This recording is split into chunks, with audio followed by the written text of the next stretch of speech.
Today, over 7 billion of us inhabit the Earth. In a technological society of breathtaking complexity.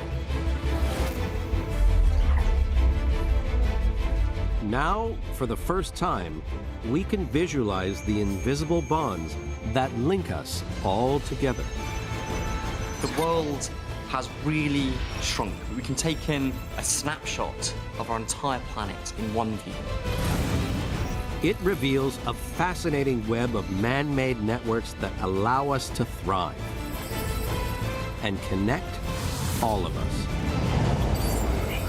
Our interconnected planet has been thousands of years in the making. What pivotal moments forged our global society? What flashes of ingenuity allowed us to flourish? Our success has triggered a vast population explosion, straining our global networks.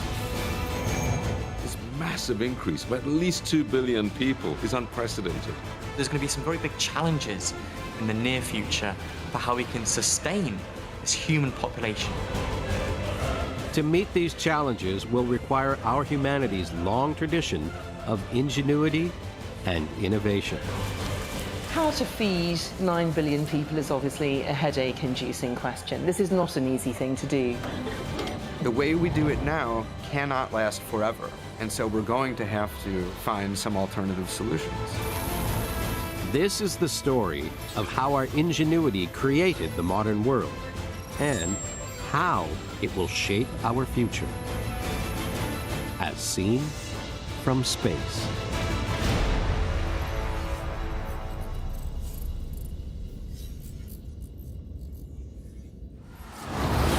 Humanity from Space is made possible in part by contributions to your PBS station from viewers like you. Thank you. Our modern world is a marvel to behold. We've built a society that's completely dependent on technology.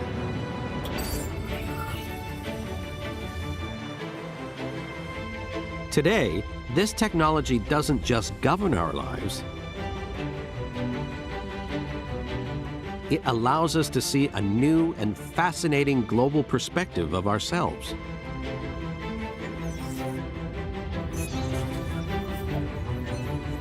Revealing, for the first time, just how complex our society has become.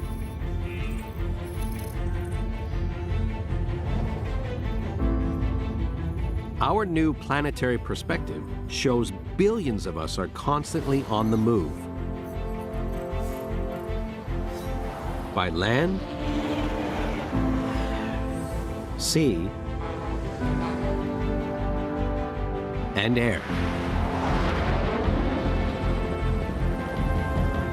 How we communicate with each other and illuminates our insatiable hunger for food, water, and power. The ability to see humanity on a global scale reveals something profound. For the first time in our history, we are completely interdependent on each other. This has changed our perception of the world. Today, we live in a global civilization, and this enhances our appreciation of the planet because now we see it all as one piece. And what we're seeing is just how interconnected, how everyone on planet Earth today is a part of one vast planet-spanning network.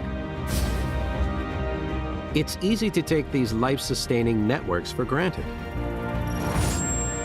But each grew over thousands of years. Forged from the simplest ideas that led to seismic shifts in human behavior.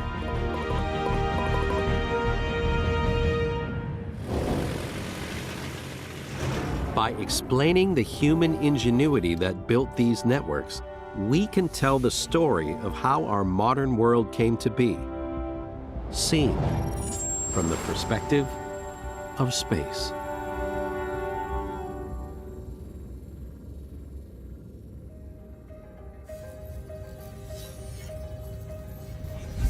To tell our story, we must travel back in time.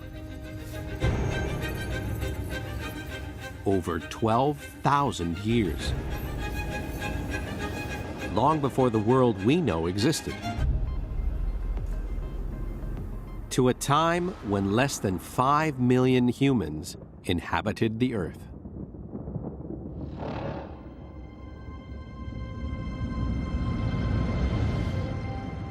The Fertile Crescent in the Eastern Mediterranean, 10,000 BC. It's here the story of our modern world begins. Through one of the most significant innovations in human history.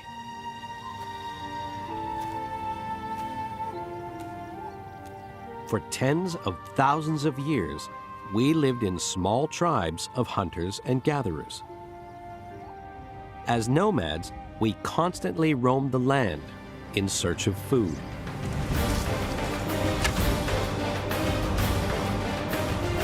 But something happened in these rich soils that completely changed the course of human behavior.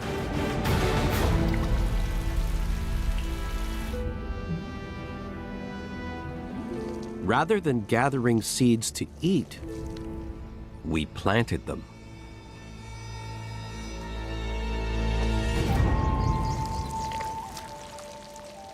Planting seeds is hugely significant in human history because it's a completely different way of feeding ourselves. The new idea of farming wasn't restricted to the Middle East.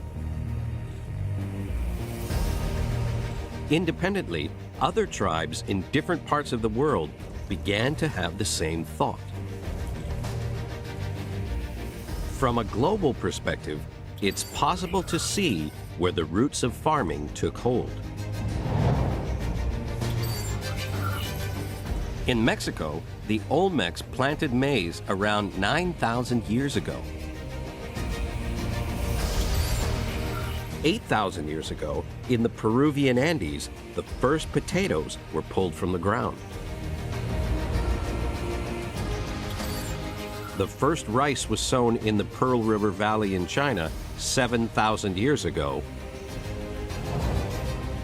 And wheat spread into Europe by 3000 BC.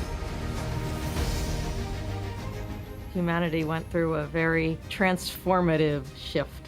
We went from being hunters, gatherers, foragers, like we'd been for most of the 200,000 years of our history, to beginning to be farmers. For the first time, farming not only provided a reliable source of food, it provided a surplus, which had huge consequences for humanity. The change from hunter-gathering to farming is absolutely fundamental. It's really what allows us for the first time to stay in one place. We don't have to run around looking for our food anymore. Farming allowed us to gather together. In these fledgling settlements, we strengthened another human trait: cooperation. Working together for the greater good meant we shared new ideas and skills, allowing our ingenuity to flourish. And those people can go off and specialize in new roles in society. They can become expert carpenters or weavers or blacksmiths. And it's through this process, founded on agriculture, that you build complex, capable civilizations. With our newfound skills, we constructed our first civilizations, the ruins of which we can still see today. Found in regions where we first learned to farm.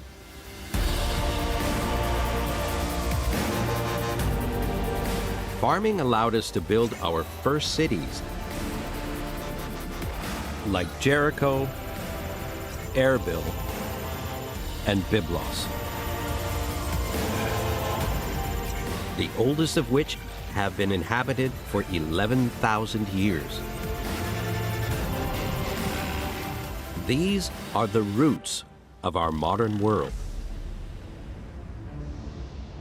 This simple act of planting a seed transformed the way we are as a species. It made it possible to congregate in settlements, which eventually became cities, which eventually became the heart of ideas and technology and art and the global connected society that we have today. The Roman, Greek, Mayan, and Mongolian empires were all governed from cities. Cities that became the first great hubs of human innovation, all of which were built on the foundations of farming. But what's surprising is few grew to have populations greater than 1 million people. To create today's megacities would take another huge shift in human behavior. A shift triggered by another seemingly insignificant event.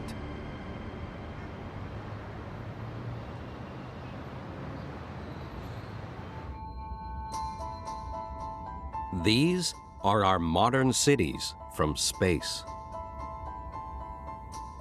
From up here, it's possible to see how numerous and vast they have become.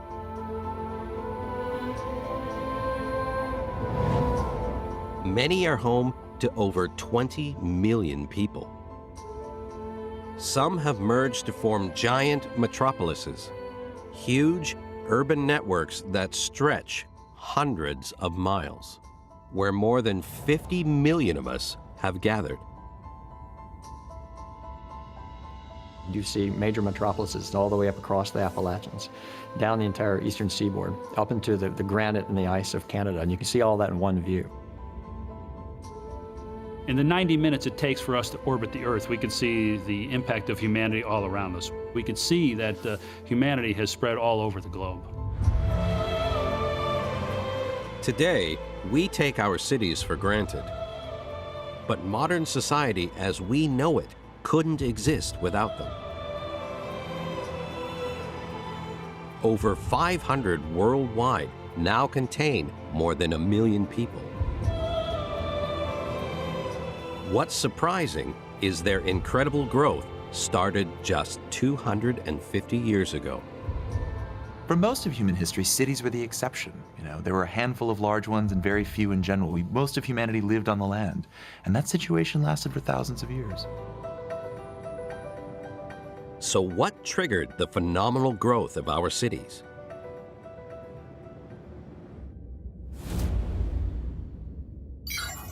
Great Britain, 1765. While most of us work in the fields, this man, Scottish engineer James Watt, sees a way of improving a recent invention: the steam engine. Until now, steam engines were primitive and had limited uses. But with just a few crucial tweaks, Watt designs a steam engine that's far more efficient, one that burns 70% less coal. Watt's ingenuity unleashes steam's astonishing potential with unimaginable consequences. We've had 3 incredible leaps forward in our human history. The first was the discovery of how to control fire. The second was how to farm. And the third massive difference was made when we learned how to harness steam to produce power. Engineers embrace Watt's engine, ushering in a new wave of human innovation, almost overnight. Suddenly, a single steam-powered water pump in a coal mine could replace a team of 500 horses. And now we could manufacture not just with our hands, but with machines. And so for the first time, human society was freed from the constraints of just using muscle power, and now you can use machinery. Steam power had a profound effect on our lives. In hundreds of factories, new machines brought about mass production on a scale unheard of, triggering a huge shift in the labor force. No longer do we find work in the countryside as farmers. Suddenly, work and opportunity is located in the city, in the factories that are transforming society.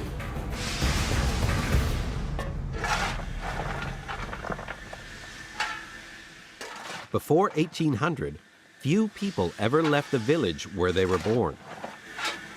Transporting them to the cities to fill the factories required another revolution.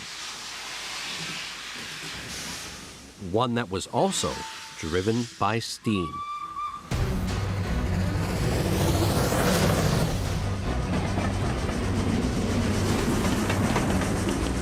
The railways can bring in food, they can bring in coal, they can bring in people. Cities just roll out.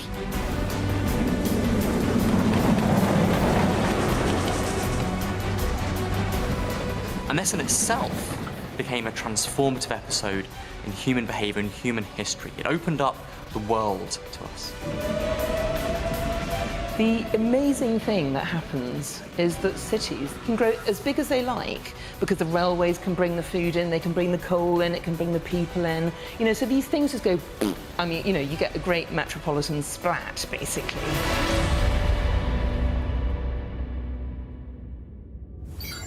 Nowhere is more affected than Manchester in England. Thanks to James Watt, this sleepy market town soon succumbs to steam power. With the coming of the railways, tens of thousands of people flock in from the countryside, seeking work in its new factories. In just 50 years, Manchester's population soars from 20,000 to 160,000 people, as it becomes the world's first industrialized city. The Industrial Revolution is absolutely huge. I mean, basically, the discovery of steam makes it possible for us to produce things, and it's a complete game changer. The Industrial Revolution draws people together as never before. For the first time in human history, the population of cities around the world expands massively, running into millions in just a few decades. It's another giant leap forward in building today's modern world. We see it in India, we see it in China, we see it in Tokyo. Suddenly you have factory cities like Detroit springing up from 250,000 people to 1 million people in a single decade. And it's just extraordinary. The whole thing turns on its head. Cities explode. The Industrial Revolution triggers one of the greatest mass migrations the modern world has ever witnessed, ushering in the urban age. If we come to something like 1800, there's still only 3% of the global population living in cities.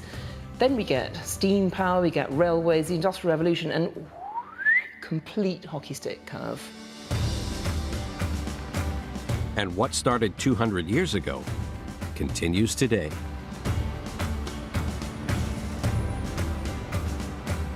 There's 1.2 million people moving into cities every week globally at the moment. This is extraordinary. This human shift has led to a unique moment in the history of humanity. In the year 2006, something hugely significant happened in the human story. Basically, this year is the first in history when more people are living in cities than in the countryside. The Industrial Revolution led us to become a truly urban society. But keeping the modern world running would require another spark of ingenuity. Something that would lead to the greatest engineering network on the planet. Something we connect with across continents, without which the modern world wouldn't function.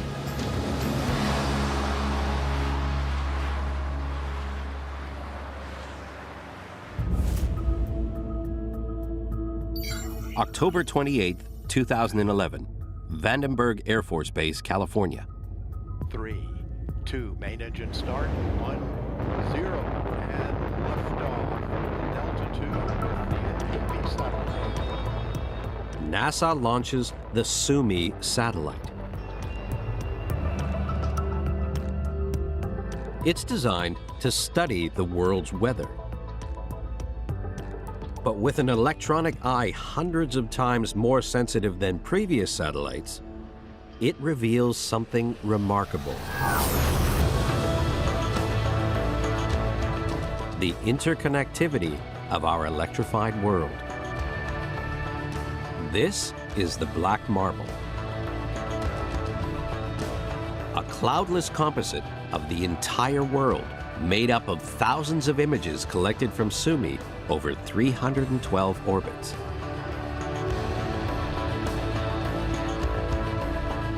It reveals almost every light we've switched on, from office blocks to houses to individual streetlights. When I look at the NASA black marble images, my mind boggles. It is an amazing illustration of the impact that electricity and our power grids have had on the human species. Here, the Nile River shines as a ribbon of light that fans out at the river's delta just above the city of Cairo.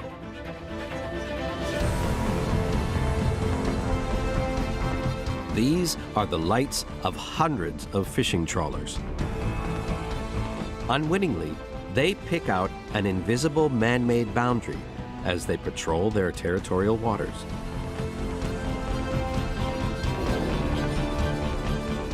We can even see who's embraced the modern world. South Korea blazes with light, while North Korea remains almost entirely dark.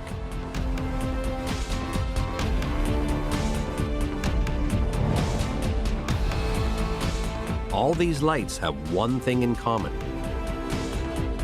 They require electricity. It's hard to overstate just how important electricity is to our lives today. From when we wake up in the morning, to getting to work, to doing our work, to going to bed at night, almost everything we do involves electricity in one way or the other. There's no doubt electrification marks a seismic shift in founding our modern world. But the events that sparked it can be traced back in time to surprisingly humble beginnings.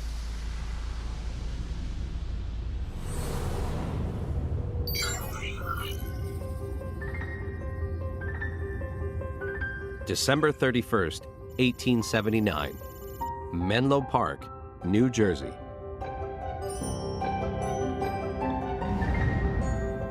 Inventor Thomas Edison demonstrates his improved version of the electric light bulb.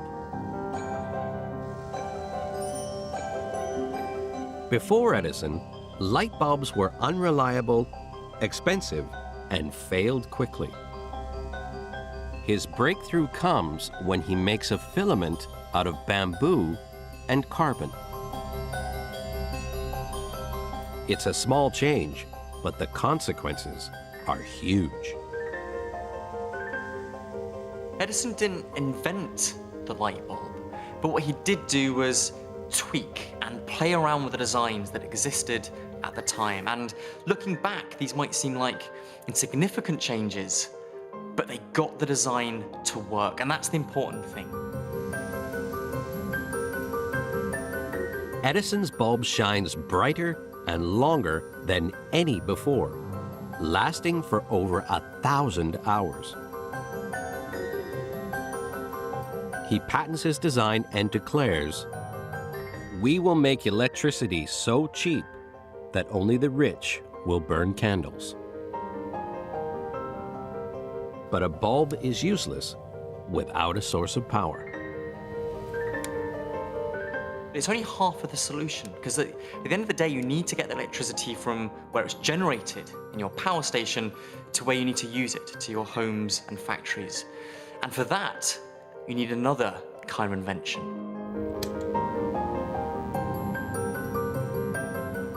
Thomas Edison perfected the light bulb as we know it. But what's not as well known, but certainly even more significant, is that Edison was also the originator of the electrical grid. With a talented group of electrical engineers, among them Nikola Tesla, Edison built a small network of electrified cables supplying power to just 59 customers in southern Manhattan. Stretching just a few blocks, this is the world's first electric grid.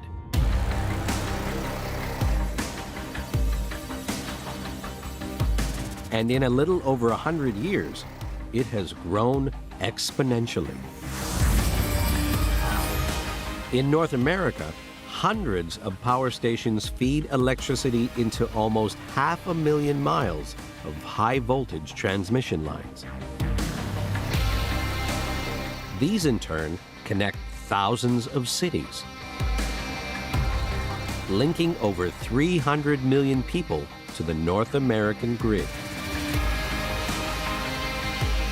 with enough copper cable to stretch to the moon and back. The electrical grid is a mind-boggling machine. It is easily the largest and most sophisticated machine ever built by people. It's hard to even quantify how massive this device is. Seen from a global perspective, the importance of the grid becomes clear.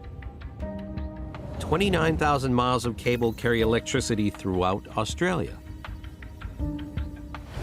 In India, it's double that. Russia's grid has 73,000 miles of cable. In Europe, over 185,000 miles of cable connects 23 different countries. Globally, the electrical grid supplies power to over 5.5 billion of us, 80% of humanity. From the ingenuity of a handful of pioneering electricians, we've constructed a modern wonder of the world. The electrical grid is one of the best and most amazing examples of how humanity is connected all around the world. And now, the interconnectivity of the grid allows us to see the electrical consumption of countries and regions across the world.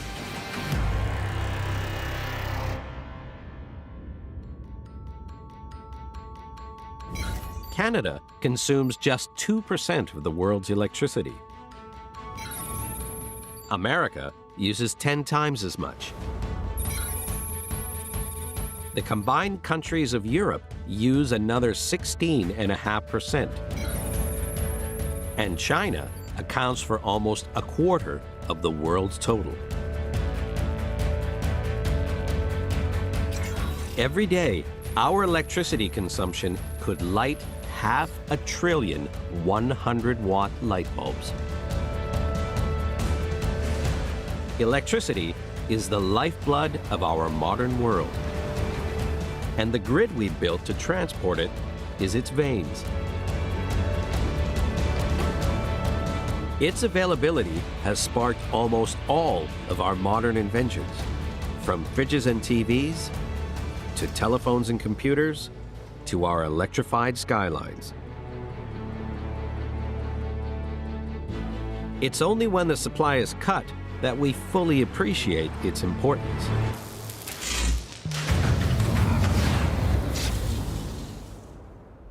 Suddenly, life freezes. Can't go on the internet. none of the lights work, you can't do anything. And suddenly you realize for those moments when electricity is not there, just how ubiquitous it is in terms of how we function in the contemporary world.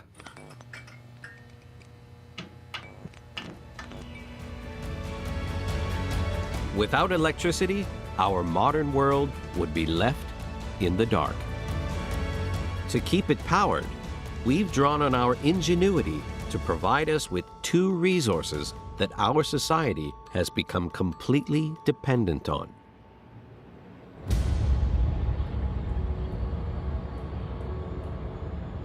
The Cordero Rojo mine in Powder River Basin, Wyoming, USA.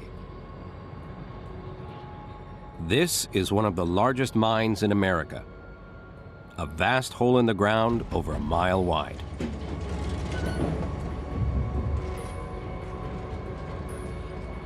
Here, some of the largest machines ever built scoop thousands of tons of earth a day,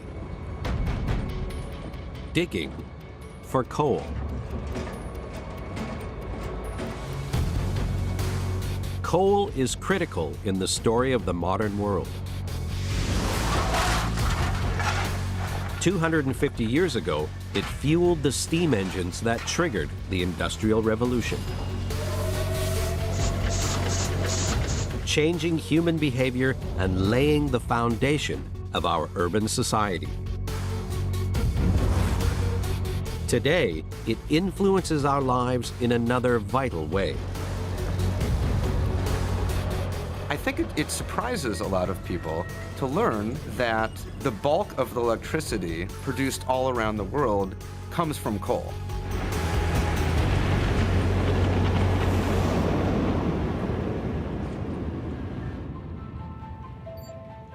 Powder River Basin is the largest coal mining region in North America.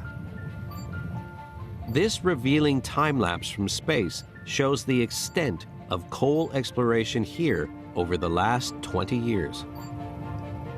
Starting from nothing, we've excavated an area the size of Miami. This massive complex of mines supplies less than half of America's electricity needs.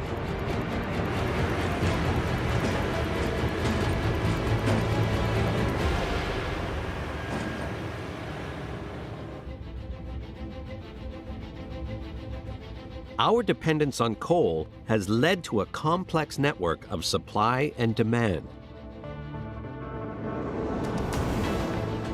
Indonesia is the world's greatest coal exporter. It sells 30 million tons to Japan every year.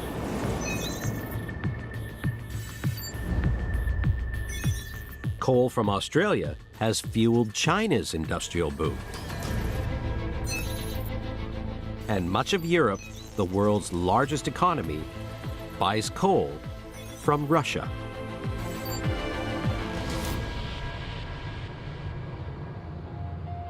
When it comes to producing electricity, coal is king today. But coal alone doesn't meet our electricity demands.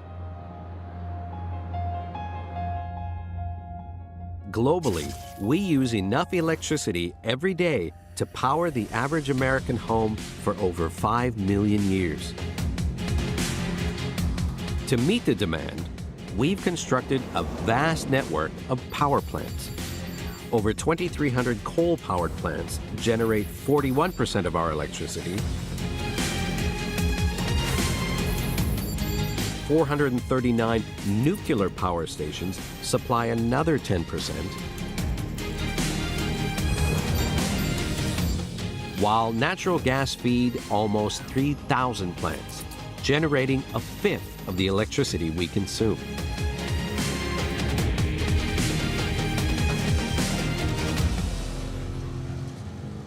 But these energy sources pale in significance when compared to a commodity that permeates nearly every component of our world.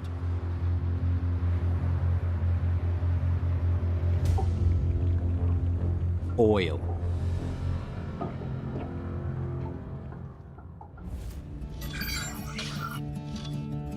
Titusville, Pennsylvania, August 27, 1859.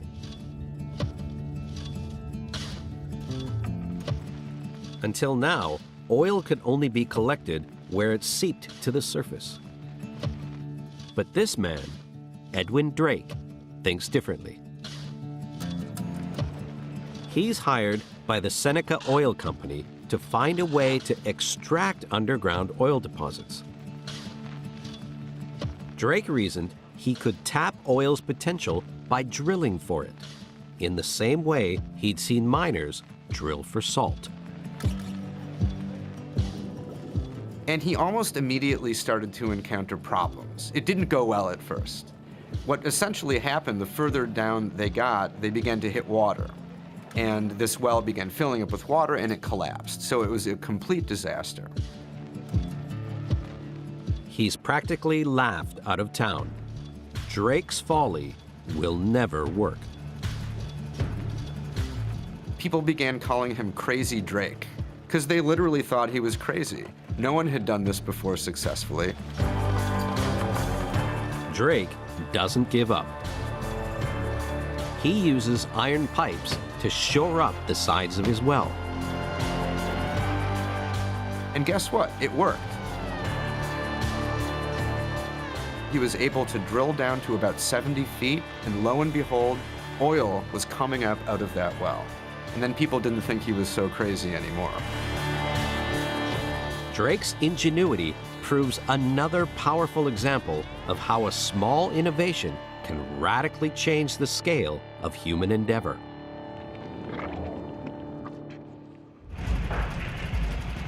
Drilling meant we could extract oil and exploit it like never before. In just 10 years, North America's oil production leaps from 2,000 barrels to over 5 million a year, setting us on a path to today's modern, oil-dependent world. This moment when Drake successfully drilled his well and oil came up was a fundamental seismic shift in human history. Today, our quest for oil takes us around the globe, with drilling as far-flung as Alaska and southern Australia, and from the frozen wastes of Siberia to the deserts of Saudi Arabia. Globally, our 3,500 rigs extract almost 4 million barrels of the black stuff every hour. Around 67,000 barrels a minute. In just 150 years, we've extracted almost 1 trillion barrels of oil from the earth.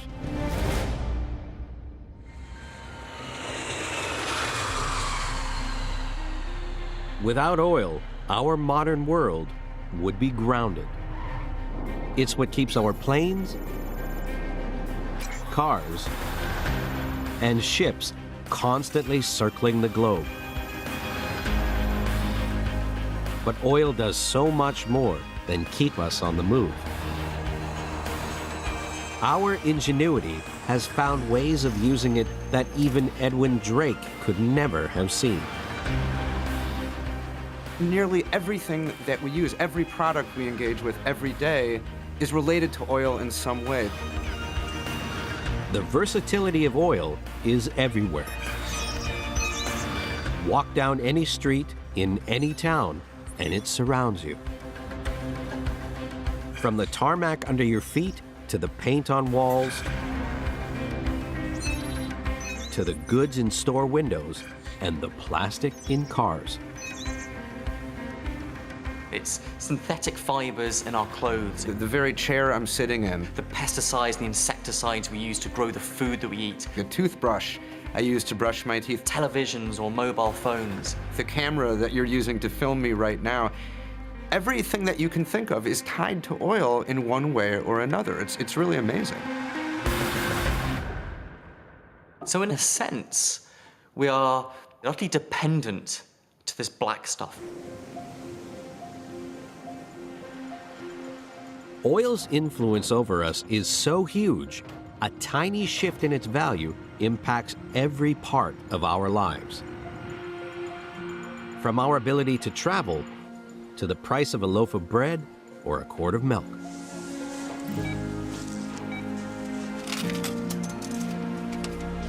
And oil underpins one of the oldest human traits that govern us today. Global trade.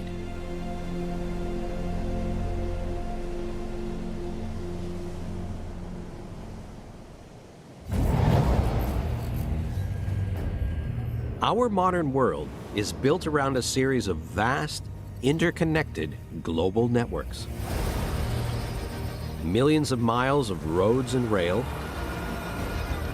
thousands of aircraft spanning the globe, and ships that plow the oceans. Through them flows everything our civilization makes. These are our modern trade routes, an indispensable network that connects us. Everything that we consume, everything that we use, all come from many different places now. And that's very different to any time before. If there's one thing that makes the world go round today, it's this international global trade. Trade with each other is one of the oldest and most basic of human connections. The modern world is entirely defined by it. We can see how by going back to the origins of the international trading network in China.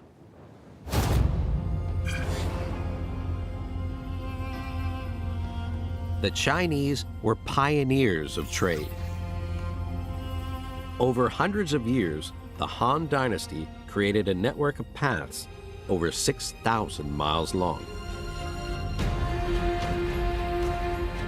Collectively called the Silk Routes.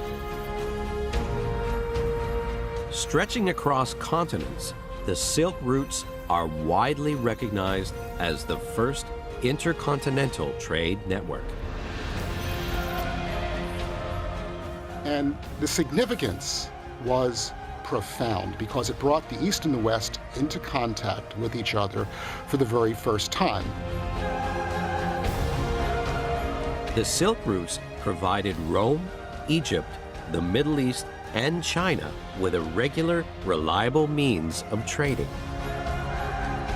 becoming the arteries through which exotic goods such as spices, coffee, silk, and gold were exchanged, raising the standard of living for those who bought and sold.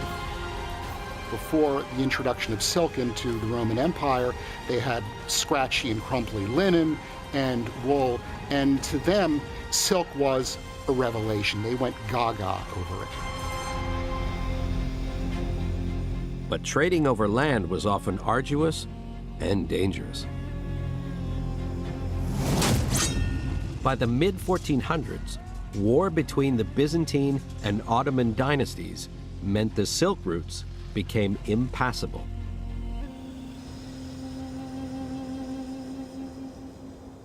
But trade between East and West was too lucrative to lose.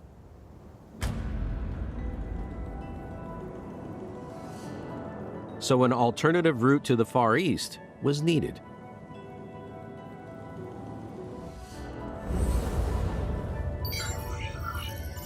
Southern Spain, 3rd of August, 1492. Christopher Columbus departs on the first of his 4 groundbreaking voyages. His quest to reach the East Indies is legendary, but the real legacy of Columbus would have far greater consequences for establishing our global society. Columbus sailed west across the Atlantic, thinking he'd find a passage to the Far East. Of course, what lay ahead was a completely different continent. America. This serendipitous find sparked the golden age of discovery. The flotilla of ships that sailed the globe over the next 150 years would chart routes to new lands in the northern and southern hemisphere. And although they were often depicted in history as heroic missions of exploration, the sailors who risked life and limb on these voyages were driven by something more lucrative: the desire to trade. Columbus and Diaz and da Gama and Magellan weren't looking for gold, and they weren't looking for souls to save. They were looking for nutmeg and mace and cloves and cinnamon. The age of discovery allowed us to realize in Europe that there were places on the other side of the world that had untold riches. A pound of nutmeg was the Armani suit and the Gucci shoe and the BMW of its era. Over the next 400 years, the effect of these voyages rippled around the world. Businesses like Britain's East India Company revolved around the prosperity international trade offered. Bolstering not just ports such as London, Paris, and Amsterdam, trading in tea, coffee, and spices, but entire countries like India, Burma, Singapore, and Hong Kong. Although not without periods of hardship and upheaval, these shipping routes brought great wealth to the lands they linked, laying the foundations of today's global trade networks. The Age of Discovery brought Europeans into contact with luxury goods that they had never seen before, and they gradually developed an increasing taste for these. By the 19th century, no proper English household was without its Darjeeling tea and bone china set. But luxuries like these were reserved for the rich. The start of today's modern mass market would have to wait for another several hundred years.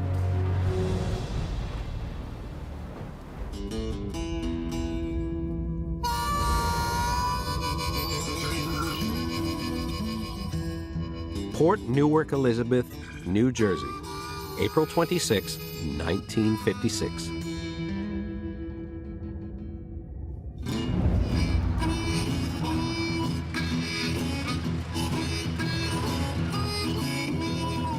This man, Malcolm McLean, is about to introduce an innovation that will revolutionize trade. Before McLean, loading and offloading shipping cargo is slow and expensive.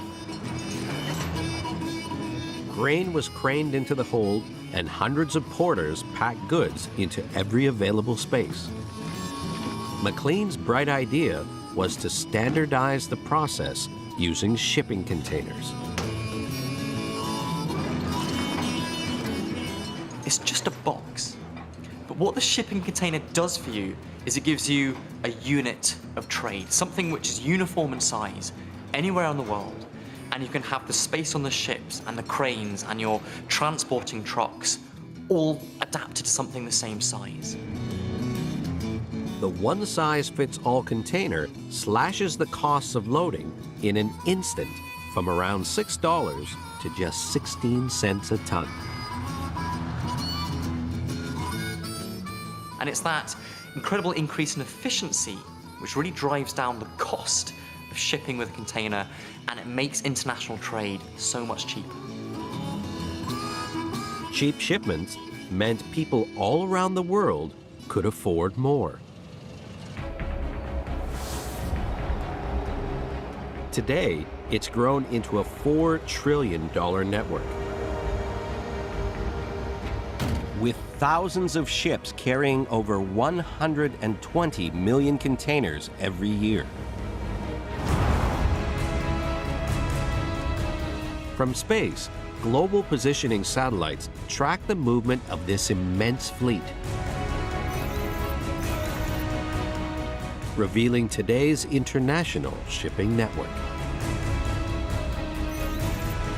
A global network delivering cargo to and from over 4,500 container ports. Much of that cargo passes through here, the Panama Canal. Each year, over 14,000 ships sail this shortcut between the Atlantic and Pacific Oceans, making it the most congested shipping lane in the world.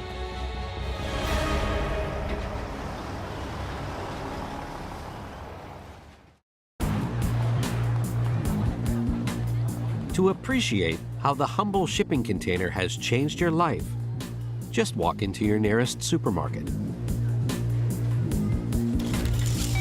You can buy oranges and bananas from the USA and Ecuador, fish from China, beef from Argentina, almonds from Morocco. Such a diversity of products would be unimaginable without modern shipping. You don't give a second thought to the fact that you're looking at goods from Australia, New Zealand, Asia, Europe, Africa, South America. Trading routes have brought the world to our doorstep. A global network supporting almost every aspect of our modern way of life. It connects us all.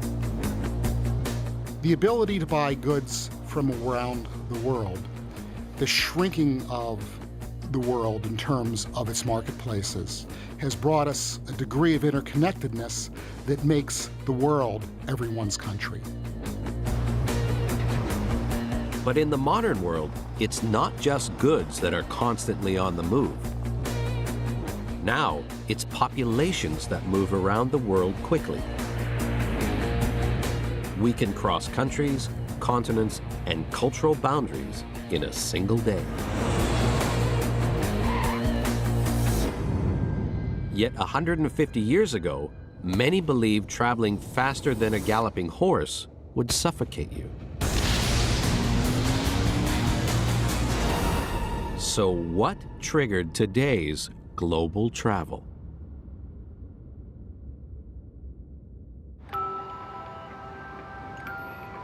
New York, one of the largest cities on the planet.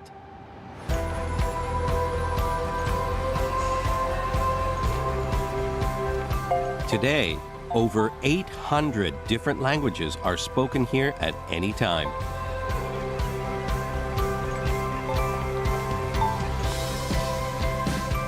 Built by generations of migrants, the Big Apple is the most linguistically diverse city on Earth. Globally, over 200 million of us head for a new life abroad every year. But the number of us who travel each day is considerably greater.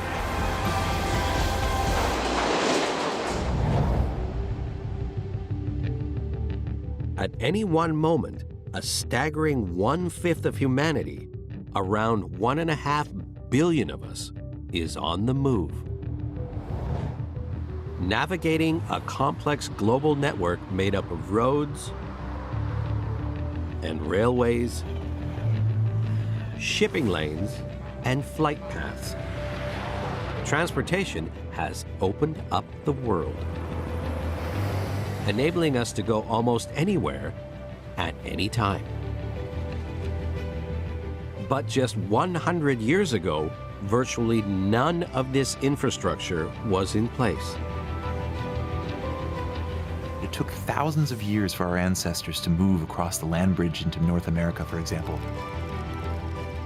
And it took thousands of years beyond that for a single person to circumnavigate the globe. And today we do it all the time, every day. Our ability to travel the globe stems from a long line of innovations, each allowing us to travel further and faster.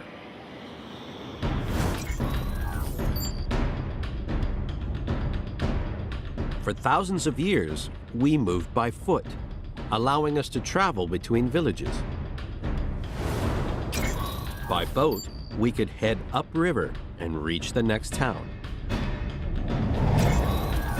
By the 1800s, horse-drawn stagecoaches carried us to the nearest city. But the real revolution in travel comes with innovations using coal and oil. The steam train speeds at 30 miles an hour, making continental travel possible. Then finally comes an invention that opens up the continent to everyone.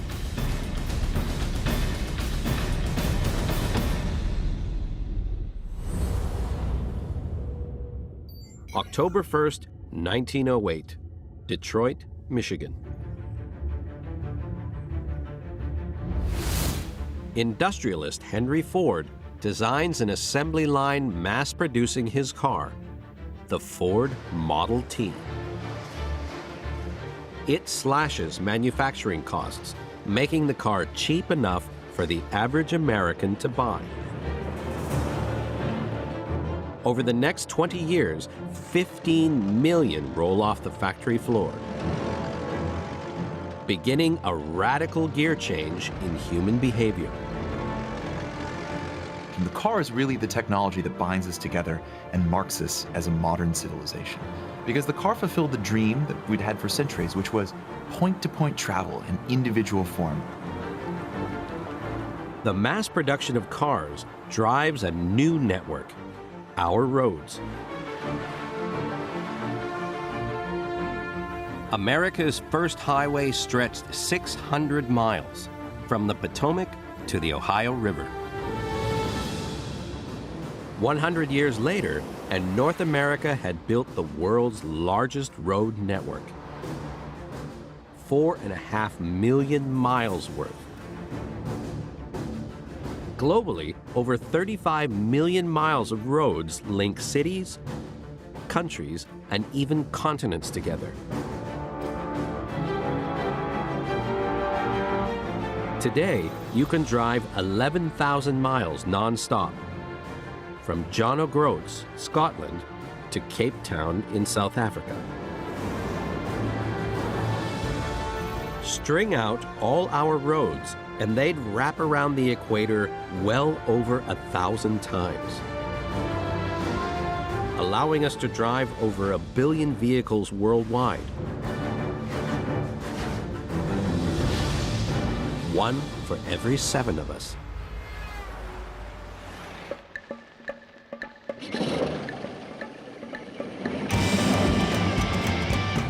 We've embraced the car like no other invention.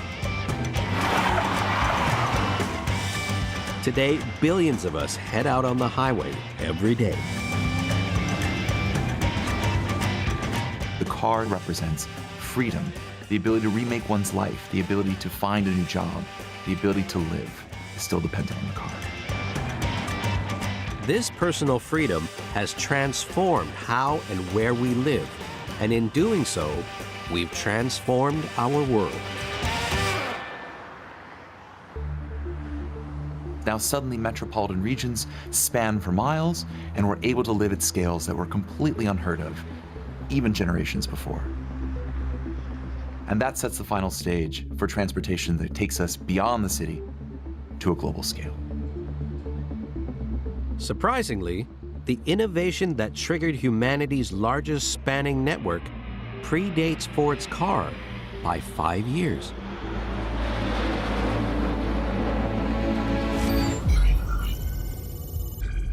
Kitty Hawk, North Carolina, December 17th, 1903.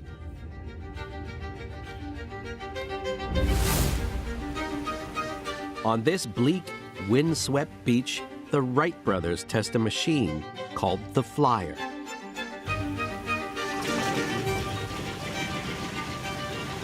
It's airborne for just 12 seconds, flying 120 feet. This seemingly insignificant event begins a new revolution, the age of powered flight. further propelling our journey towards today's global society. From that first flight, which travels only a couple hundred feet, the world shrinks. We now have global networks that allow us to travel from one side of the planet to the other in a single day. Using GPS and radar data, we can reveal every single plane crisscrossing the globe each day. Around 500,000 of us are in the air at any one time. Each year, almost 40 million flights carry 3 billion of us to far-flung destinations. Supporting this moving matrix is a network of over 40,000 airports.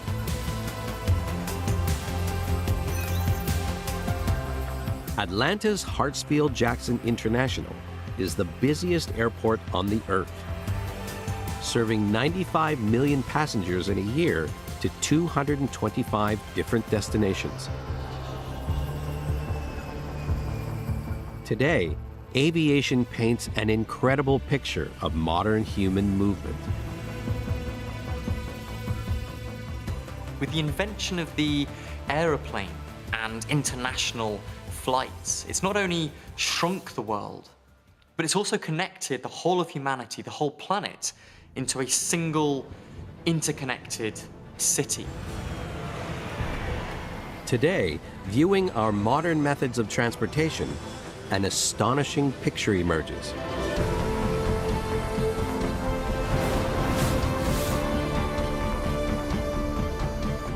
We can reach over 90% of the planet in just 48 hours. Startling proof we are more connected than at any other time in human history.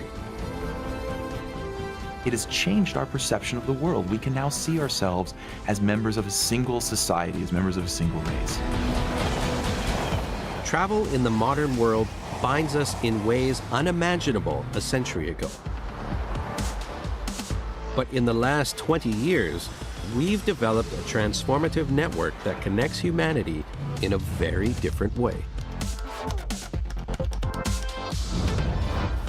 An invisible system that allows us to communicate with the world without the need to leave our homes.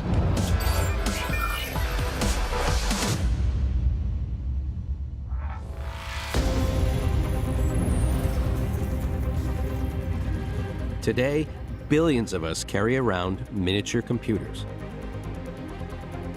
50 years ago, calculators with the equivalent processing power would have filled your living room. Now advances in technology have shrunk them to fit in our hands. Networked together, our smartphones have completely changed the way society works, with incredible consequences. At the touch of a button, we can share our lives with anyone, almost anywhere in the world. We see everyone going around texting all the time, snapping all the time, sending emails on their mobile phones. Tracking how we keep in touch in our modern world gives us a startling new view of human communication. Every day, we send 182 billion emails and 500 million tweets. We Instagram 70 million photos. And we like over 3 billion Facebook posts. We can spread a thought or idea in an instant. Going viral, a single post can reach billions of people. Today's communication network is remarkable, but its roots stem to the smallest of innovations.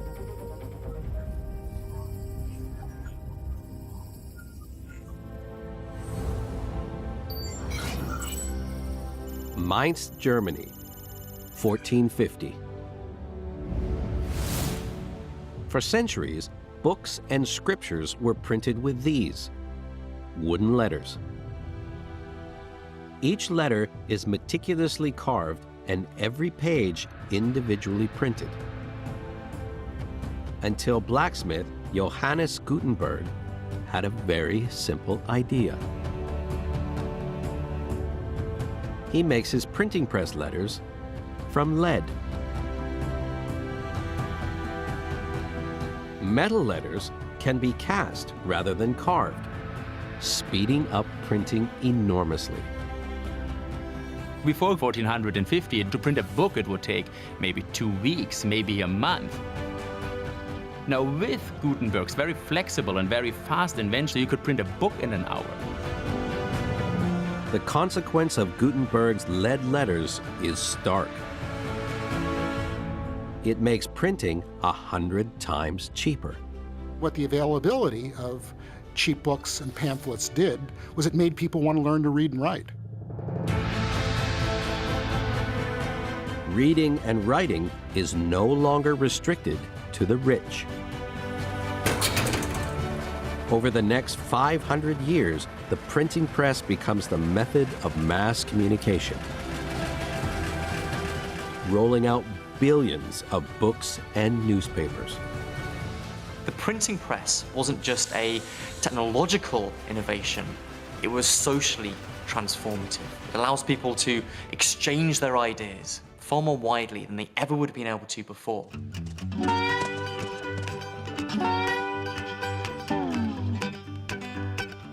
Books and newspapers remained the fastest way to communicate for over 200 years.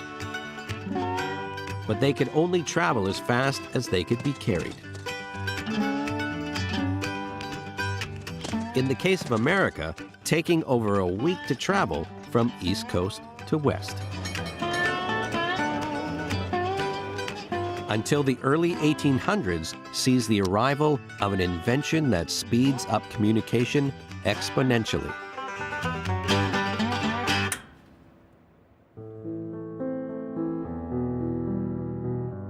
The electric telegraph. With the innovation of electricity, messages can be carried not at the pace of a horse, but along cables close to the speed of light. At a stroke, what the telegraph does is to shorten that transmission time from days or weeks from city to city into seconds, and shrinks the size of the communications world almost to nothing. But the real test of the telegraph would come not from connecting a country, but from connecting continents.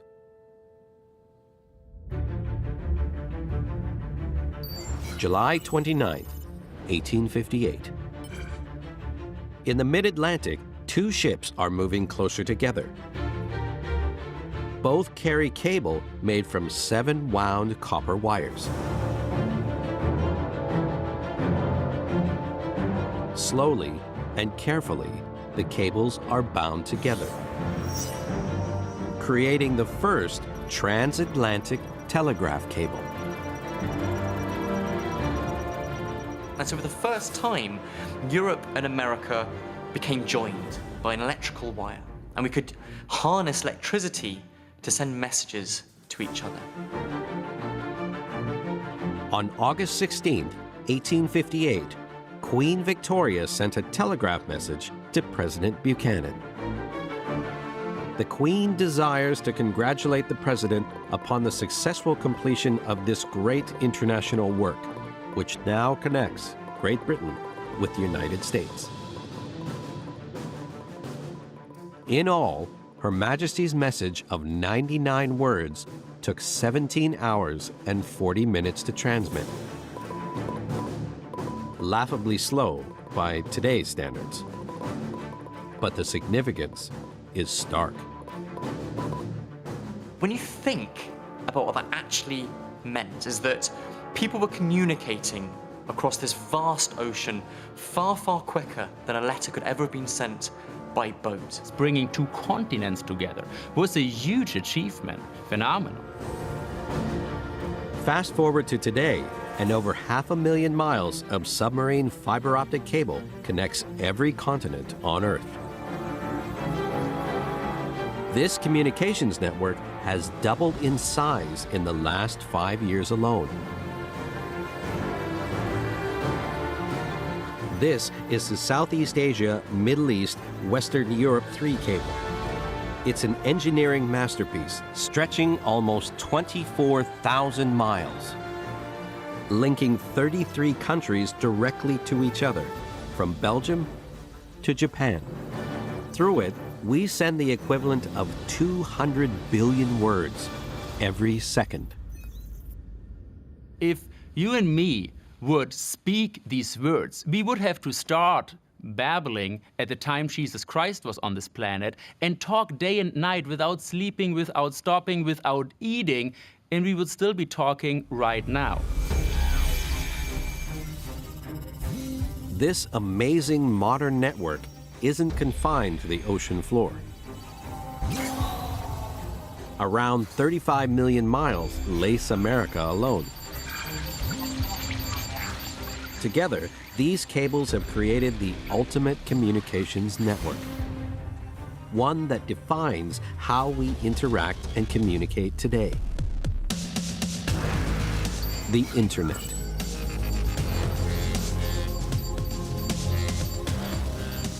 With all of these data networks and the internet, for the first time really in human history, we can communicate to any other person, anywhere on the planet, whenever you like. Hip-hop dancers in Shanghai are learning and swapping ideas with hip-hop dancers in Harlem and in Soweto. Now, you can be in the Rocky Mountains or in the plains of Tibet, and you can have access to 100 times more information than even the best informed person did 20 years ago. The Internet is the pinnacle of our interconnected society, an innovative achievement that defines our world today. It shapes almost every aspect of our daily lives. From socializing and shopping to moving money and conducting business.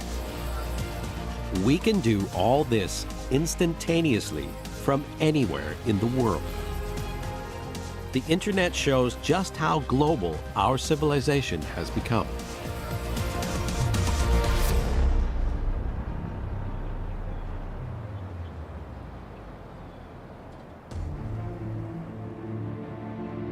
We've come a long way in the last 12,000 years. Driven by groundbreaking innovations, we've constructed a global network of breathtaking complexity. Layer by layer, this network supplies us with food, power, goods, transportation, and communication, revealing that we now live in a truly interconnected society. These layers help us understand how we built the modern world and how it functions. But what we're really learning is these networks can help us in a more surprising way. They can give us an insight into our future world. In today's global society, almost everything we do leaves an invisible trace. Modern technology records every minute detail of our lives. It's why each year we generate more information than the whole of human history before us. Globally, the world hoards an unimaginable 2.5 quintillion bytes of data. If you would store this in CD-ROMs, you could make about 7 or 8 piles of CD-ROMs that go from here to the moon.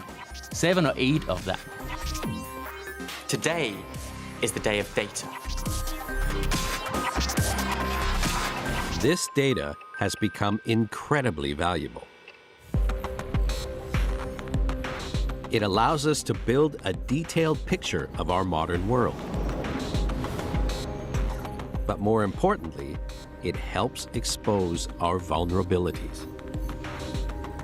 This extraordinary intensity and richness of data allows us for the first time to get a better sense of the future, to be able to work out how our present actions are likely to play out in the future. This is the world's population clock. With each click, it registers another person on the planet. The number increases by over 200,000 people each day. There are now 7.3 billion of us. How did we reach this number? And how much bigger will it get?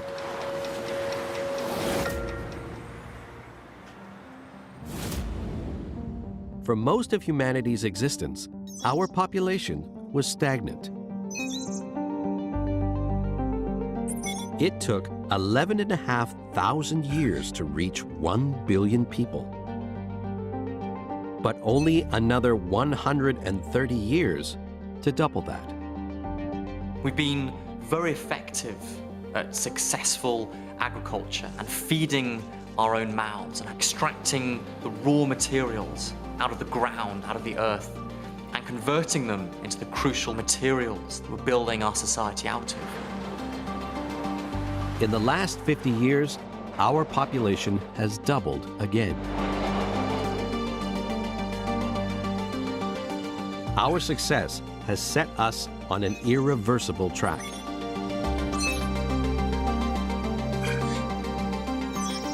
In just 15 years, our population will swell to 8 billion.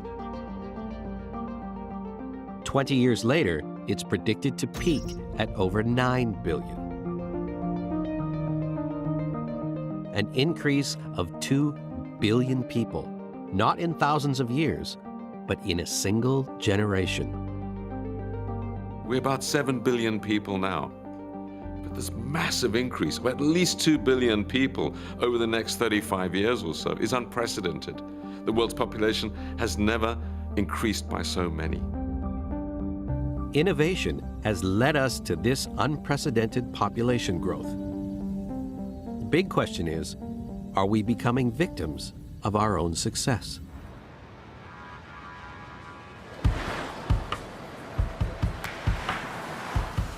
There's going to be some very big challenges in the near future for how we can sustain this human population ourselves without ravaging the natural environment of the planet we live on.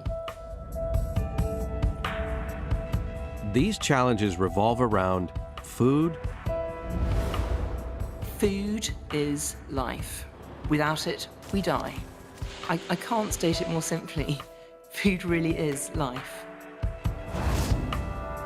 Water. Just about everything that humans do requires water. So whether it's growing the crops that provide us with food or running our industries, we need water. And a source of power.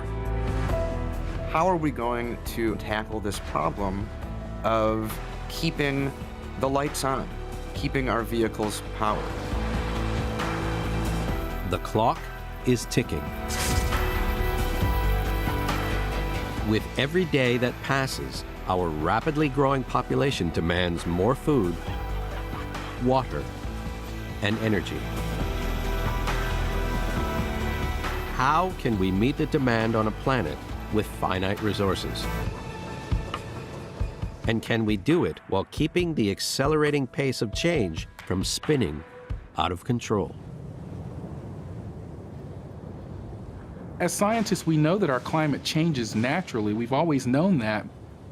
But now there's a human contribution coupled with that natural change. And like a magnifying glass, it's really amplifying how our systems change. This amplification is set to continue as technology changes human behavior across large areas of the planet. So as we see increases in productivity and population growth in the developed and developing parts of our world, fossil fuel plants coming online, less use of bicycling, more use of automobiles, those types of things lead to increases in CO2 emissions. Nowhere is this effect of humanity on the climate clearer than from space. NASA's Terra satellite, orbiting 440 miles above the Earth, reveals the extent of air pollution over vast areas of the globe. Here, the Himalayan mountains form a natural barrier to pollution over India. Vast gray clouds of smoke stretch for thousands of miles across central China. And in Western Europe, man-made haze hangs over the continent. These clouds of pollution are the result of thousands of tons of carbon particles lofted into the air as we burn fossil fuels.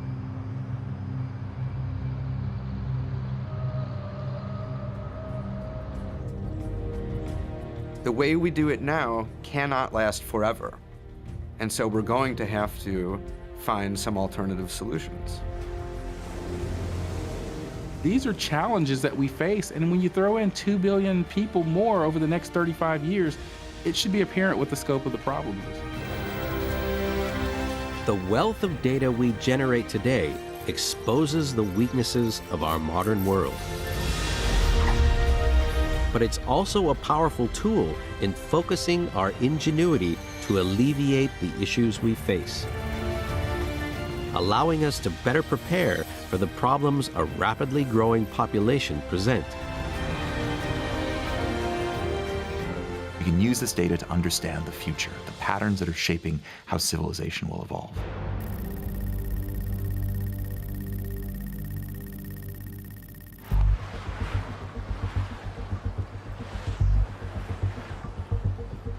Human ingenuity has led to a population growth the like of which we've never experienced before. Adding another 2 billion people by 2050 will challenge the way we live. One of our greatest issues will be food. How to feed 9 billion people is obviously a headache-inducing question. This is not an easy thing to do. Feeding the world is a tall order. It uses a vast amount of land for crops and cattle. Millions of gallons of water, and energy to raise, produce, and transport the food we eat. All of this takes its toll on the environment. These all release carbon dioxide. And in fact, the biggest releaser is our own agriculture. The challenge is to find ways of producing enough food for everyone with the finite resources of the planet. Imagine you had a beautiful garden and it was full of all the food you needed to grow to feed yourself for a year. Fantastic. And now imagine that every year the garden shrank by 1 meter. And yes, you can probably cope for a while, but in the end, you know, there's just a problem. What do you do then? Today, agriculture is the single greatest activity undertaken by humanity, the consequences of which affect every one of us on the Earth. When you look down from low Earth orbit and you see these patchworks of farms, you know, we're 250 miles away. So you can imagine that large areas of land are being used for agricultural crops. The ability to peer down on our Earth from space lets us see our enormous imprint on the planet. We use 10% of the Earth's land surface to grow our crops, and more than double that to rear our livestock. The largest cattle farm in the world is bigger than Israel. And we grow wheat on an area the equivalent of Greenland. Incredibly, to feed us takes almost half of the land on the planet. A figure that's rapidly increasing as our population grows. With rising population, the amount of land available to sustain us will rapidly decrease. Today, feeding the average American uses around 2 acres of land. But by 2050, it's predicted 2 acres of land will have to feed not 1, but 4 Americans. At this point, we've used pretty much all of the arable land in the world. So to feed the world in the future, we must seek new innovations now.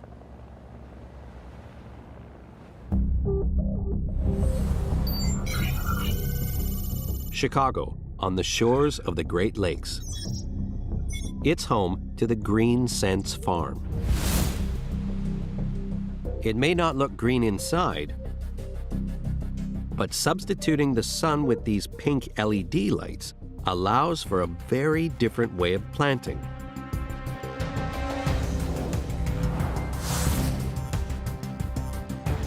The crops here are grown vertically, cutting the amount of land used by 90%, racking up not 1, but 26 harvests a year.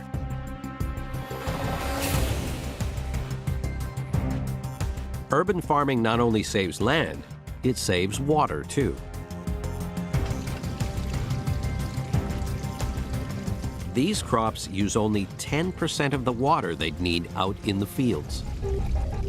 And that's critical, because having enough water is another challenge we're going to face in the future.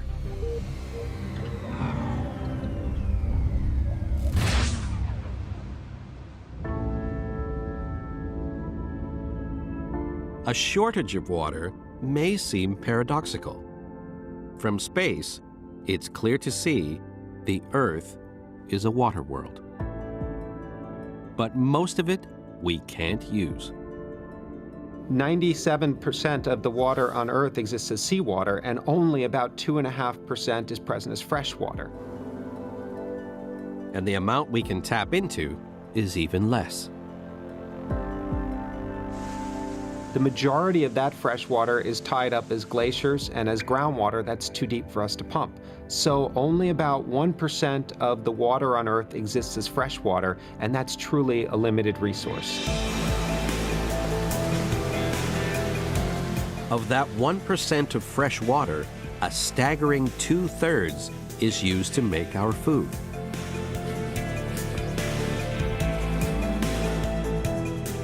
Look how much goes into making an everyday meal, and it's clear to see why. To grow a couple of potatoes takes an average 25 liters of water. The salad uses around 140 liters. Those 2 eggs, together, that's another 270 liters. And the steak, over 2,000 liters of water. And the glass of milk you ordered, 200 liters.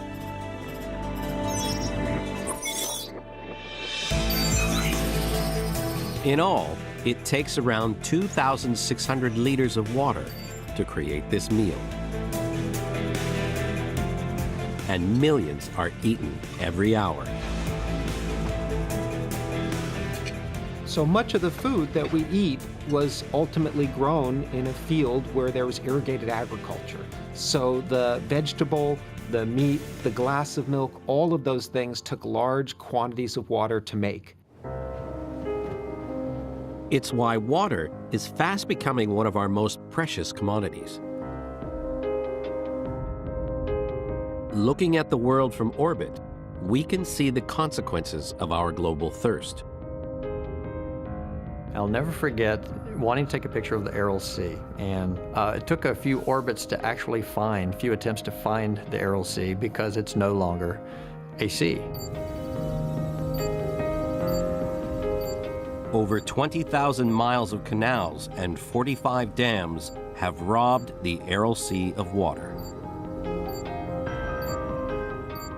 I didn't see any water there. There were remnants of perhaps a shoreline there, but just a dusty brown gray was all that remains that I could see.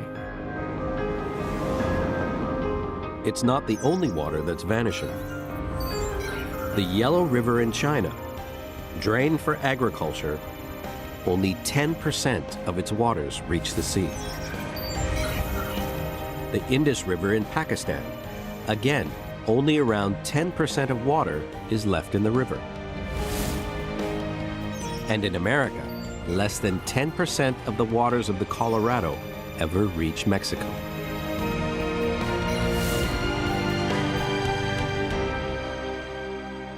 By 2050, these rivers could all but disappear if we don't seek ways to preserve our water use.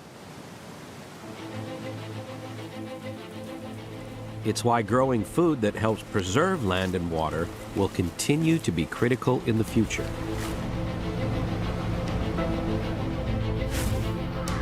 Urban farming can go a long way, but it won't safeguard our future food security alone. To do that, we'll need to draw upon other innovations.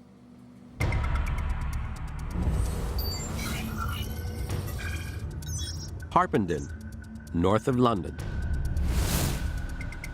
At the Rothamsted Research Labs, these wheat plants look like any other.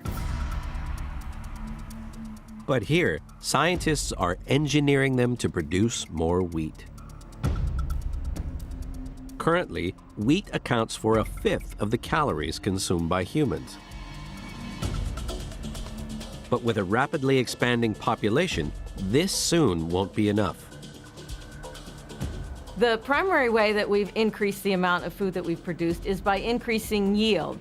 That is, increasing the amount of food produced on the same area of land.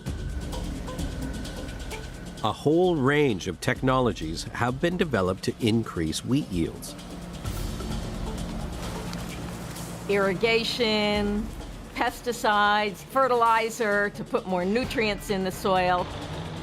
But these techniques come at a price. They're known to damage the environment, poisoning wildlife and fresh water supplies.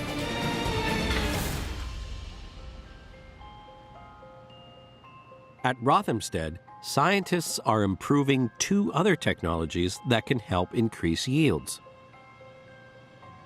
selective breeding and genetic modification. Selective breeding essentially takes the best qualities of a number of plant species and fuses them into one stronger strain. We've been breeding different kinds of plants for 10 or 12,000 years, and there's still a lot of potential with that technology, which has served us well. More recently, genetic modification has proved another powerful tool. GM can engineer plants to be more resistant to pests, drought, and produce greater yields. These plants will eventually contain a gene that increases their photosynthesis, the way plants produce energy from sunlight, meaning they'll have more energy to produce wheat. When finally grown in the fields, it's hoped the wheat yields will increase from around 8 tons to 20 tons per hectare. And so we'd be looking to technologies like genetic engineering to keep our crops being as productive as we can make them. Not everyone recognizes GM plants as the way forward. Some are concerned that they too may contaminate the environment, and that these potential problems could be worse than their cure. But continued innovations in biotechnology could open up new possibilities of where we can grow the crops of the future.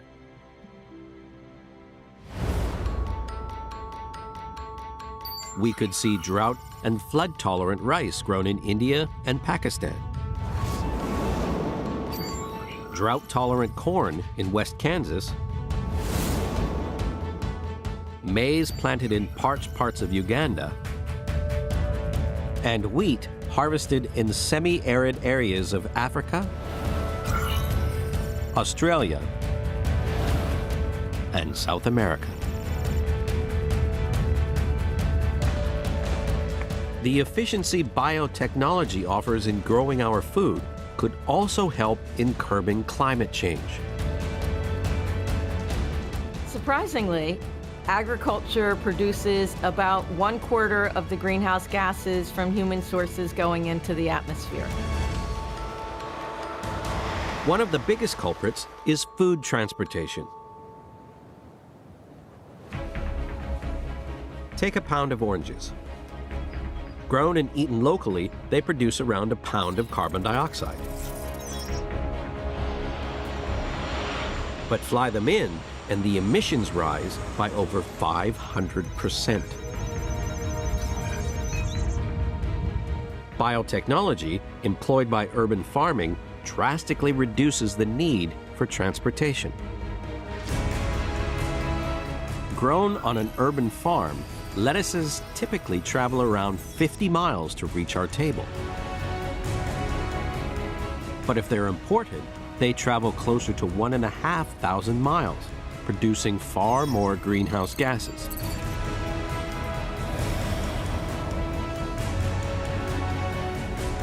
There's no silver bullet to securing our food in the future. But changing how we grow it, where we grow it, and what we grow all help. But that begs another question. Will we have enough power to cook our food in the future?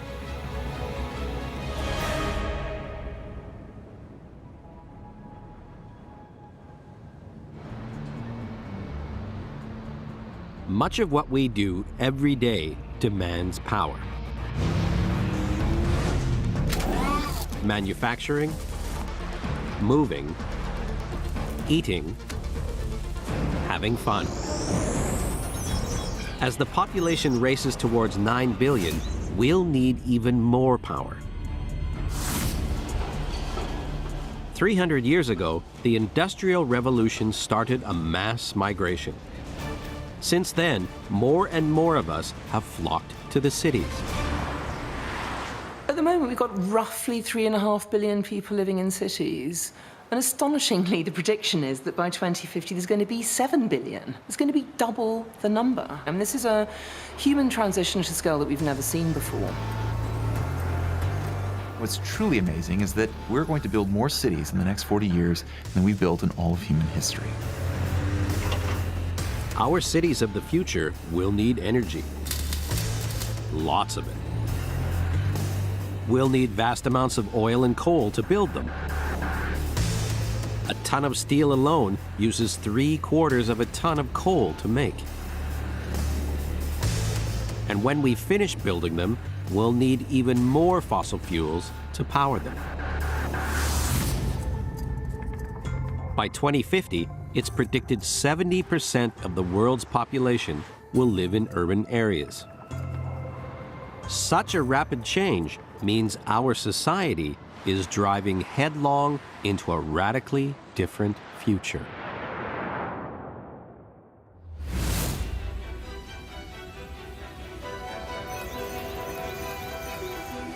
By 2050, getting between our cities means more of us on the move, surging by a staggering 600%.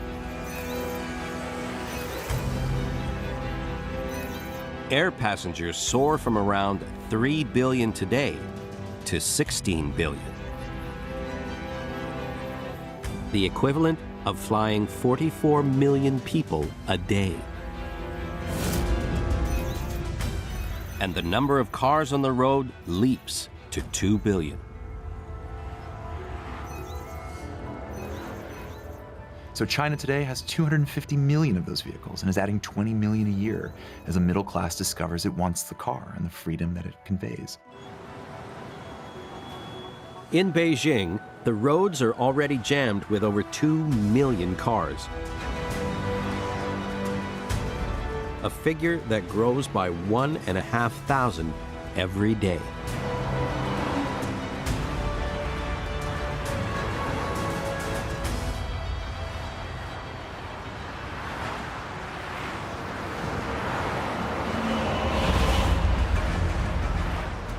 Powering our predominantly urban society means our energy needs are predicted to double by 2050. We'll need 110% more oil, the equivalent of guzzling an inconceivable 70,000 gallons every second. And globally, we'll build over 1,000 new coal-fired power stations to meet the demand for electricity. Looking ahead into the future, the greatest increases in demand for energy are going to come from places like China and India. People in these parts of the world are going to be driving more cars. They're going to be flying more. They're going to be using more devices that consume electricity. Both oil and coal have served us well in constructing the modern world. But for how much longer can we depend on them? Is there enough to meet our soaring energy demand?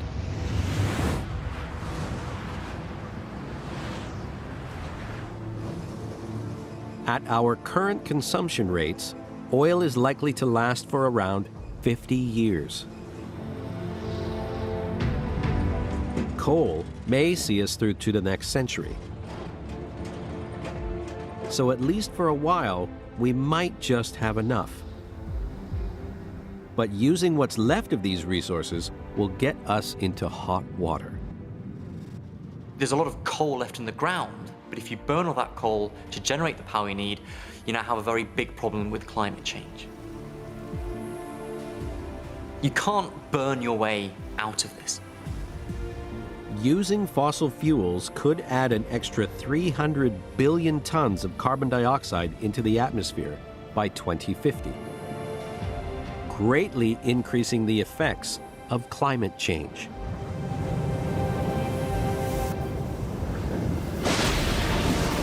Meaning powerful storms and rising sea levels will affect more of us more frequently. Look at Superstorm Sandy. It's likely that Superstorm Sandy pushed more water into New York City in 2012 than it would have 100 years ago. And taking into consideration the location of our major cities and the predicted trends in migration, the problem of storms like Sandy become all too clear. What's really interesting is that many of the world's largest cities, particularly in Asia, are near or on the coast, and more people every day are flocking to the coast, building homes, developing businesses there. That places even greater populations at risk.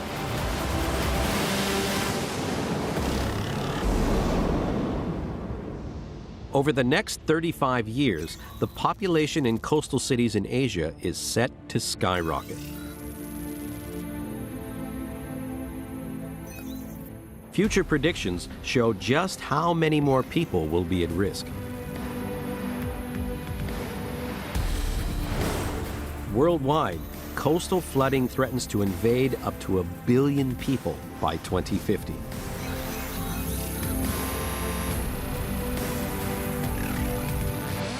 In the coming years, cutting back on fossil fuels to reduce carbon emissions won't be a matter for debate.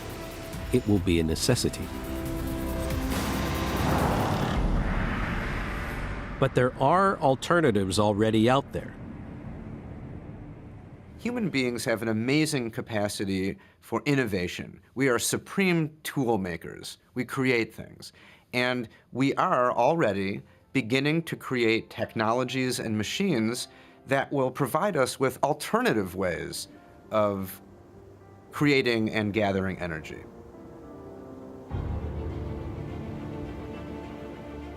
This is the Ivanpah Solar Electric Plant. Located in the Californian desert, it's the world's largest solar power station.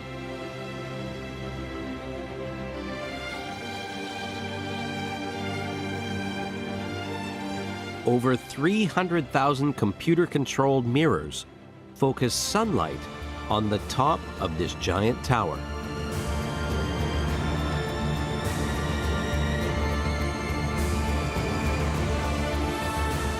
Turning water into superheated steam, driving electric generating turbines. There was a time, not that long ago, maybe just a few decades ago, when something like solar energy was seen as more of a sort of utopian dream, a kind of niche fantasy. But plants like these are turning fantasy into reality. Ivanpah alone produces enough electricity to power over 140,000 homes, the equivalent of saving around 45,000 tons of coal a year. I think we've really seen that these large power plants have demonstrated that this technology has really come into its own. The technology works. We can produce large amounts of power using solar energy. Ivanpah is just a glimpse of what power is possible from the sun. Our nearest star provides us with other sources of energy as well.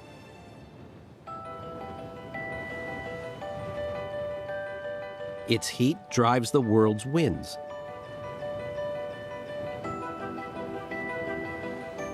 Wind power is probably the single most successful form of renewable energy. It is active all over the world. There are entire countries now that are getting a significant portion of their energy through wind.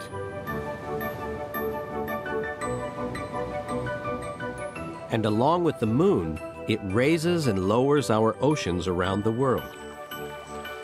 In the Bay of Fundy in Nova Scotia, tides rise and fall by 55 feet a day. Unlocking the energy within could help power the planet.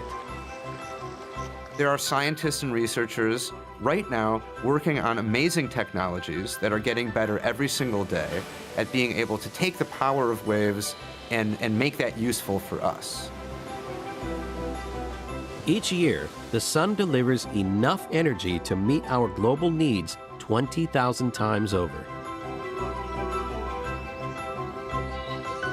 It's reliable, it's limitless, and most important of all, it's clean.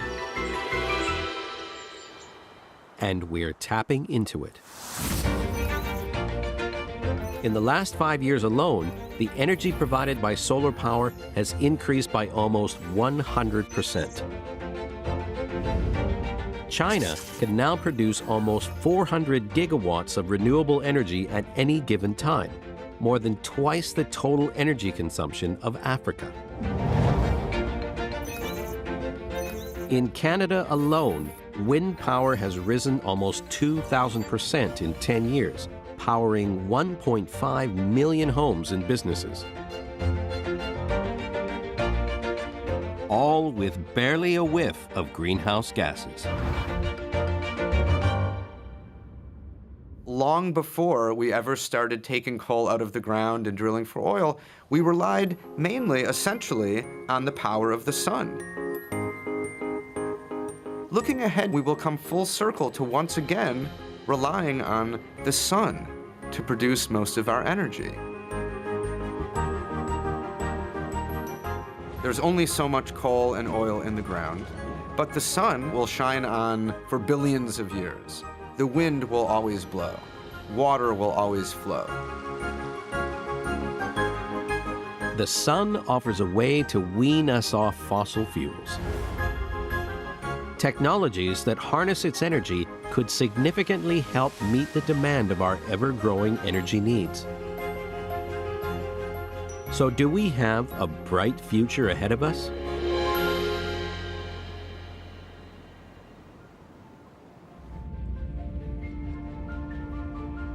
The last 12,000 years has seen our society undergo an incredible transformation.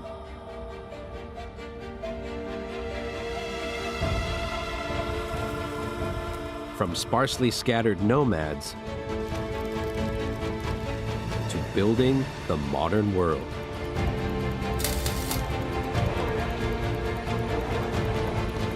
One where innovation has led us to construct a vast, interconnected web.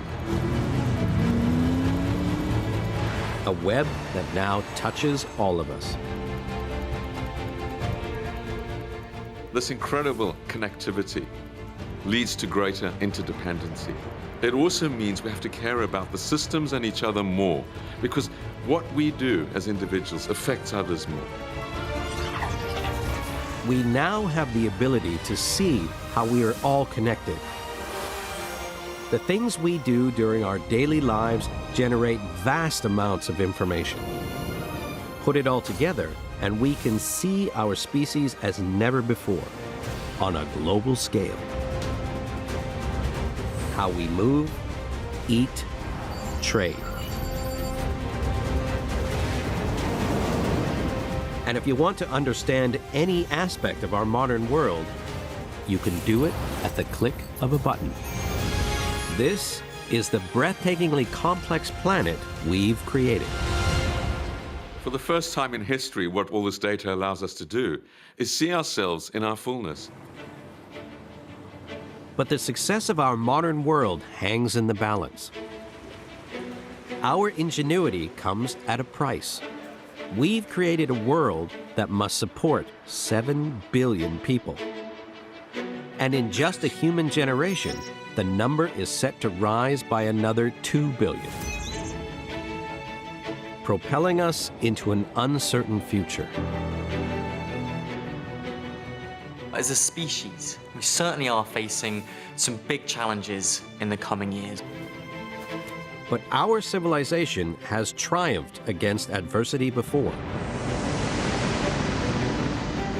From looking back throughout human history, is that time and time again, we pull together and we solve those challenges. It's the same ingenuity that has led us to this point we must draw on in the future.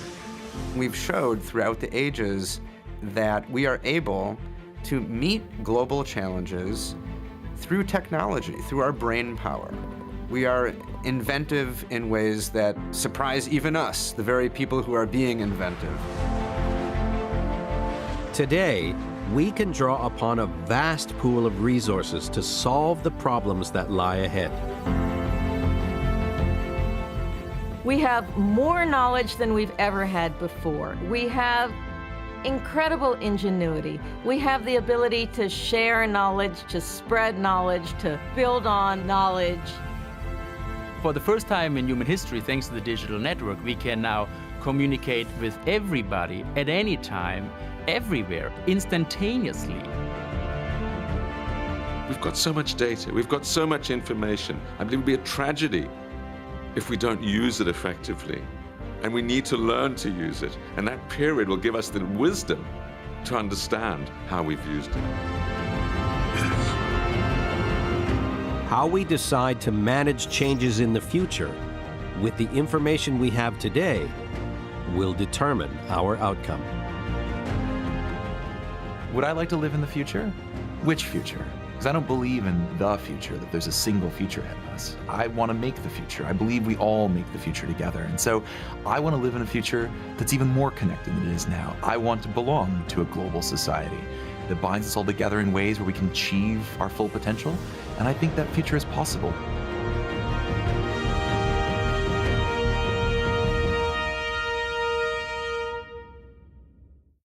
Humanity from Space is made possible in part by contributions to your PBS station from viewers like you.